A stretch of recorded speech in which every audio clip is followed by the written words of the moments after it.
Bismillahirrahmanirrahim. Assalamualaikum warahmatullahi wabarakatuh.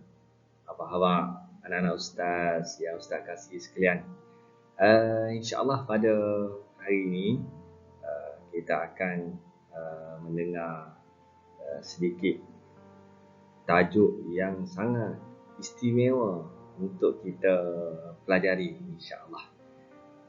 Tajuk hari ini adalah tentang Perjanjian Hudaibiyah.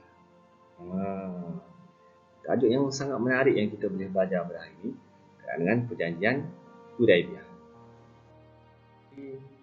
Apakah Perjanjian Hudaibiyah ni? Jadi kita tengok dalam slide ni. Perjanjian Hudaibiyah berlaku pada bulan Zulqa'dah tahun ke-6 Hijrah di tempat yang bernama Hudaibiyah. Hudaibiyah ni terletak berdekatan dengan kota Mekah. Kalau kita tengok dalam peta, lokasi Mekah di sini. Siapa yang biasa pergi Mekah, biasa menunaikan umrah ataupun haji, kita naik kapal terbang, jumpa dengan Mekah, lokasi Kaabah tu kan, orang buat tawaf, ada yang buat haji, buat umrah di tempat bernama Mekah. Ini lokasi dia. Jadi tajuk kita hari ini tentang Perjanjian Hudaibiyah. Hudaibiyah ni terletak 29 km ke selatan daripada Mekah. Kalau kita tengok peta ni macam ni lah. Di sini di Tan'im 5 km, ni Ja'ranah, di tempat-tempat orang yang melakukan niat ihram. Seterusnya ini lokasi ya, Hudaibiyah.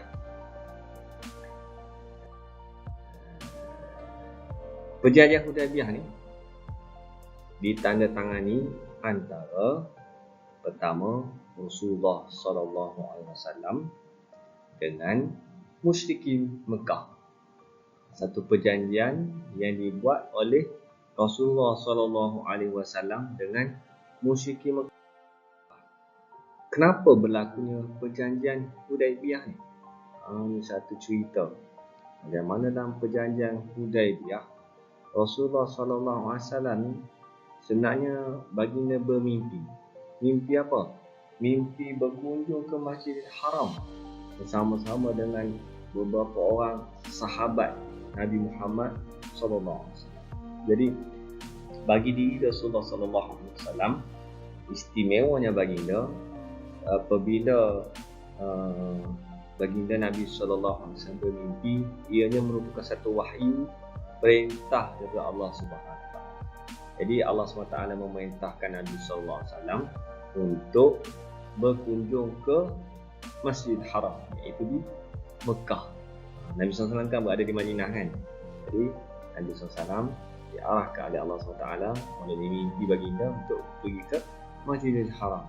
Lalu baginda pun dalam mimpi tersebut, baginda Nabi SAW bermimpi bercukur bersama dengan sahabatnya dan menggunting rambut di Masjidil Haram. Dan kaum muslimin apabila mendengar perintah Rasulullah SAW, dan mereka rasa rindu yang amat sangat kepada Mekah, terutamanya sahabat-sahabat Muhajirin yang lama meninggalkan Mekah, tempat tinggal mereka. Kan dulu kita belajar peristiwa hijrah kan, Nabi SAW hijrah daripada Mekah pergi ke Madinah, dan apabila duduk di Madinah, inilah peristiwa itu berlaku. Maka mereka kaum muslimin rasa amat rindu untuk kembali ke Mekah setelah mendengar tentang mimpi Rasulullah sallallahu alaihi wasallam. Maka Rasulullah sallallahu alaihi wasallam dan para sahabatnya pun membuat persiapan untuk berangkat ke Mekah dan menunaikan umrah pada bulan Zulqa'dah tahun tersebut, tahun ke-6 Hijrah. Maksudnya selepas 6 tahun peristiwa hijrah Nabi sallallahu alaihi wasallam, berlakulah peristiwa ini. Maka mereka pun bersama-samalah pergi ke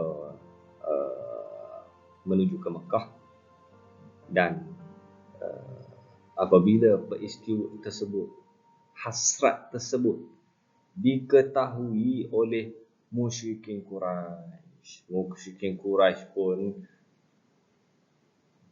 telah menghalang rombongan Rasulullah sallallahu alaihi wasallam. Tak bagi mereka masuk. Tak bagi mereka masuk ke kota Mekah, menghalang jalan Nabi sallallahu alaihi wasallam. Maka Rasulullah sallallahu alaihi wasallam pun menghantarlah Sayyidina Osman. Hantar Sayyidina Osman bin Affan radhiyallahu anhu hantar ke Mekah untuk bertemu dengan wakil pihak musyrikin. Jumpa dengan wakil pihak musyrikin untuk menjelaskan apakah tujuan sebenar baginda Nabi SAW dan rombongannya pergi ke Mekah. Semata-mata sebenarnya untuk menunaikan umrah. Maka dihantarlah Sayyidina Osman bin Affan radhiyallahu anhu untuk berunding dengan mereka. Sayyidina Osman bin Affan pun telah ditawan oleh kaum musyrikin. Bila Sayyidina Osman sampai ke sana, Sayyidina Osman telah ditawan. Ditawan oleh kelompok musyrikin Mekah. Maka apabila berlaku perkara yang sedemikian, tersebarlah pula berita mengatakan bahawa Sayyidina Osman bin Affan telah dibunuh Rasulullah sallallahu alaihi wasallam, dan orang Islam pun marah bila mendengar khabar ini Sayyidina Osman telah dibunuh. Maka mereka berikrar untuk menuntut bela di atas kematian Sayyidina Osman bin Affan radhiyallahu anhu. Dan ikrar tersebut, janji tersebut dikenali sebagai Bai'atul Ridwan, kerana dia adakan dia bawa sepohon pokok yang bernama Al-Ridwan. Maka mereka telah berjanji taat setia untuk menuntut bela di atas kematian Sayyidina Osman bin Affan. Kan berita tersebar, Abang Amin kata utusan yang dihantar oleh Nabi SAW ni, Sayyidina Osman ini telah mati, telah dibunuh oleh musyrikin Quraisy. Maka apabila pihak musyrikin Quraisy Mekah tahu tentang ikrar tersebut, mereka merasa sangat bimbang. Mereka takut kepada Nabi SAW, para sahabat. Lalu membebaskan Sayyidina Osman bin Affan. Musyrikin Mekah pun menghantar Suhail bin Amr untuk berunding dengan orang-orang Islam. Perundingan ini telah dipersetujui oleh Rasulullah SAW. Mereka datang untuk berunding, jumpa dengan Nabi SAW, hantar Suhail bin Amr yang membawa kepada berlakunya perjanjian Hudaibiyah. Inilah ceritanya. Terjadinya perjanjian Hudaibiyah. Dia nampak kan dia punya flow dia, ataupun dia punya susunan dia, cerita bagaimana berlakunya perjanjian Hudaibiyah.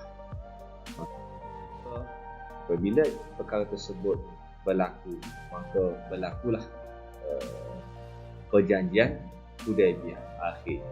Antara isi perjanjian Hudaibiyah ini, yang pertama, genjatan senjata selama 10 tahun.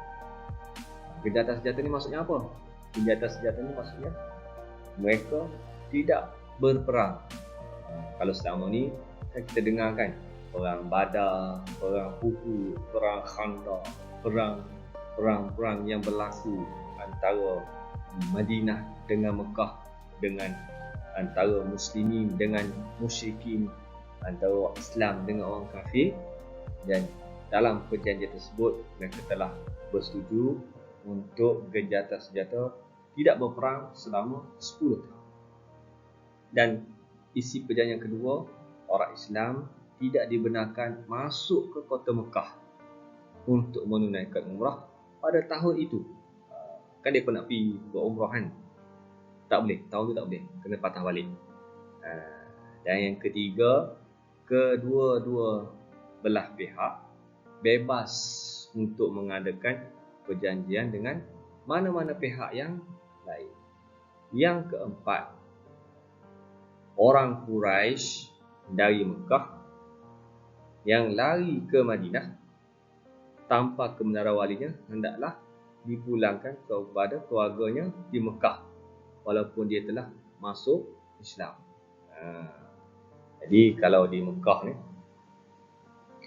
ada orang Quraisy, dia masuk Islam, kemudian dia masuk Islam, dia tak maulah duduk dekat Mekah kan, dia nak pergi ke Madinah duduk bersama-sama dengan sahabat orang Islam. Jadi dalam perjanjian tersebut, yang lari daripada Mekah lari ke Madinah, perlulah dipulangkan balik orang tersebut ke Mekah semula walaupun dia ni masuk Islam. Ini perjanjian dia. Kemudian yang kelima, orang Islam ataupun orang-orang yang lari daripada Madinah lari ke Mekah tidak perlu dipulangkan kembali ke Madinah. Bertentangan dengan yang nombor 4 tadi. Di antara isi perjanjian. Jadi kita tengok video sikit ini dan boleh menghayati sedikit sebanyak apakah peristiwa yang berlaku di Hudaibiyah. Okey, kita sambung. Hikmah perjanjian Hudaibiyah. Apakah hikmah yang Allah Subhanahu Wa Taala telah tetapkan berlaku dalam perjanjian Hudaibiyah? Yang pertama, berkembangnya syiar Islam. Macam mana berkembangnya syiar Islam? Melihatkan kebijaksanaan Nabi SAW dalam bersetuju untuk perjanjian tersebut. Apabila yang tadi kan syarat yang keempat dan yang kelima tadi, isi perjanjian yang keempat yang kelima, bila orang duduk di Mekah, orang tu masuk Islam, tapi dia berhasad nak berpindah ke Madinah, tapi tak dibenarkan kerana perjanjian tersebut, maka dipulangkan kembali ke Mekah. Bila dia masuk Islam, dia berakhlak dengan akhlak Islam. Dia buat baik, dia suka sedekah, dia suka solat. Apa yang berlaku? Ianya menjadi contoh kepada penduduk-penduduk di Mekah. Orang kafir Quraisy tengok, bagusnya orang Islam. Dia ni dulu sebelum Islam, dia sembah berhala, dia suka berzina, dia minum arak. Tapi sekarang dia dah masuk Islam. Baik sungguh contoh akhlak ditunjukkan oleh orang Islam tersebut. Jadi menjadi syiar Islam yang berlega di kalangan musyrikin Quraisy orang ada. Dan bagaimana lagi berkembangnya syiar Islam? Genjatan senjata selama 10 tahun. 10 tahun genjatan senjata. Orang duduk dalam keadaan aman. Orang Islam tidak dihalang untuk melakukan dakwah. Kalau sebelum ni barunya nak dakwah, perang, sibuk perang. Perang Badar, sibuk. Perang Uhud, sibuk. Dengan perang Khandaq, sibuk. Jadi tak sempat. Masa tu dihabiskan untuk berperang, bersiap untuk perangan, kuda, senjata dan sebagainya. Tapi dalam keadaan aman, genjatan senjata selama 10 tahun, duduk dalam keadaan aman, Nabi SAW berfikir untuk berdakwah, menyebar luaskan Islam ke sana ke sini, dan Islam itu tersebar, berkembang syiar Islam tersebut. Yang kedua, kehidupan masyarakat aman dan damai. Genjatan senjata, tidak ada peperangan 10 tahun. Jadi orang duduk dalam keadaan aman dan damai. Yang ketiga, pengiktirafan Rasulullah SAW dan negara Islam Madinah. Bila berlaku perjanjian antara dua negara, maknanya Madinah diiktiraf sebagai sebuah negara oleh penduduk musyrikin Quraisy. Di maknanya pengiktirafan Rasulullah SAW sebagai ketua dan sebagai Madinah sebagai sebuah negara Islam. Rasulullah SAW dapat menjalankan hubungan dengan kabilah Arab yang lain dalam keadaan aman, dapat melaksanakan hubungan dengan kabilah Arab yang lain, dan seterusnya menjurus kepada pembebasan dan pembukaan kota Mekah. Selepas daripada ini, kita akan tengok, kita akan lihat apakah yang berlaku yang akhirnya membebaskan kota Mekah daripada musyrik Quraisy dan diberikan tampuk pemerintahan kepada Nabi Muhammad SAW dan para sahabat. Hasil daripada perjanjian Hudaibiyah. Ini penting untuk kita mengaji tentang sirah perjanjian Hudaibiyah yang berlaku pada zaman Nabi Muhammad SAW ini menjadi pedoman kepada kehidupan kita. Kesan perjanjian Hudaibiyah. Apakah kesan perjanjian Hudaibiyah? Yang pertama, kaum musyrikin Quraisy semakin lemah. Mereka semakin lemah apabila Islam tersebar luas. Orang Islam semakin ramai yang melihat kebenaran dan keindahan agama Allah Subhanahu Wa Taala ini, menyebabkan orang musyrikin Quraisy semakin berkurangan, semakin ramai yang beriman, orang musyrik semakin berkurang. Sampai sekarang ni habis, langsung terus tak ada orang buka Islam di Mekah. Mekah, Madinah memang tidak ada langsung jadi benarkan orang buka Islam untuk di sana. Yang kedua, gejatan senjata selama 10 tahun membolehkan agama Islam berkembang dengan meluas tanpa halangan. Macam Ustaz Abah tadilah, kan, bila 10 tahun tidak ada peperangan, maka mereka boleh bebas untuk berdakwah tanpa ada halangan, tanpa ada peperangan, tanpa ada susah payah dan cabaran daripada musyrikin. Yang ketiga, orang Yahudi yang khianat terhadap Islam dapat dihapuskan. Dari hari sebelum-sebelum ni kan kita pernah cerita tentang pengkhianatan kaum Yahudi, kan, sehingga berlakunya peperangan Khandaq, peperangan Khaybar, dan dalam kesan daripada perjanjian Hudaibiyah ini, orang Yahudi yang khianat terhadap Islam dapat dihapuskan. Kemudian seterusnya, Madinah semakin berkembang maju sebagai sebuah negara yang diketuai oleh Nabi Muhammad SAW yang kita sayangi, yang kita cintai, semakin berkembang maju, semakin kuat.